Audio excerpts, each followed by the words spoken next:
दिन दिन दिवाळी, गाई म्हशी ओवाळी, गाई म्हशी कोणाच्या लक्ष मनाच्या. आता दिवाळी म्हटलं की फराळ हे आलंच. तर आजच्या एपिसोडमध्ये मी बनवल्या सुक्या नारळाच्या करंज्या. तर सर्वप्रथम 2 वाटी मैदा आणि अर्धी वाटी रवा घेतला. त्यामध्ये चिमूटभर मीठ घातले आणि तेलाचे मोहन घातले. नंतर त्याला व्यवस्थित मिक्स करून घेतले. मिक्स केल्यानंतर त्याच्यामध्ये थोडेसे पाणी घालून त्याचा एक आपल्याला छानपैकी मऊसर असा गोळा बनवून घ्यायचा आहे आणि ह्या गोळ्याला आपल्याला 1 घंट्यासाठी ठेवून द्यायचा आहे. आता आपण तयारी करत आहे सारणाची. तर सुक्या खोबऱ्याचं सारण बनवण्यासाठी सर्वप्रथम कढईमध्ये तूप घालून त्याच्यामध्ये खोबरा किस आपल्याला व्यवस्थित परतून घ्यायचा आहे.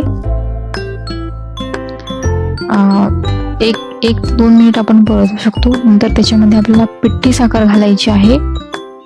पिठी साखर घालून झाल्यावर त्याच्यामध्ये काजू, मनुका तसेच वेलची पावडर घालायची आहे. तुमच्याकडे चारोळी असेल तर उत्तम, चारोळी पण घालू शकता. आता हे मिश्रण आपल्याला व्यवस्थित मिक्स करून घ्यायचे आहे. आता हे जर मिश्रण जाडसर असेल तर या मिश्रणाला आपण मिक्सरमधून बारीक करून घेऊ शकतो. आणि नंतर त्याच्यानंतर आपल्याला आपण बनवल्या करंज्या, जे मार्केटमध्ये करंज्या बनवण्याचे जे साचे मिळतात ते वापरून मी ते करंज्या बनवलेल्या आहेत. आणि साच्याने एकदम सोयीस्कर होते करंज्या बनवणे. तर साचा वापरून इथे करंज्या बनवून घेतल्या आहेत.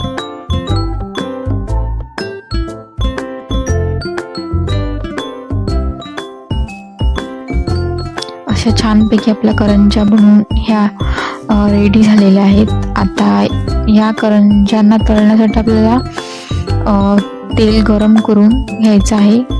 फार गरम नाही करायचं आहे, कारण की करंज्या आपल्याला ह्या मंद आचेवरच होऊ द्यायचे आहेत, जेणेकरून त्याला छानपैकी असे बुडबुडे येतील.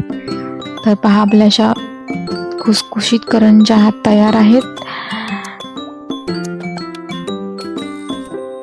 तर ह्या व्हिडिओ जर आवडला असेल तर चॅनलला सबस्क्राईब करा, लाईक करा आणि कमेंट करा. थँक्यू.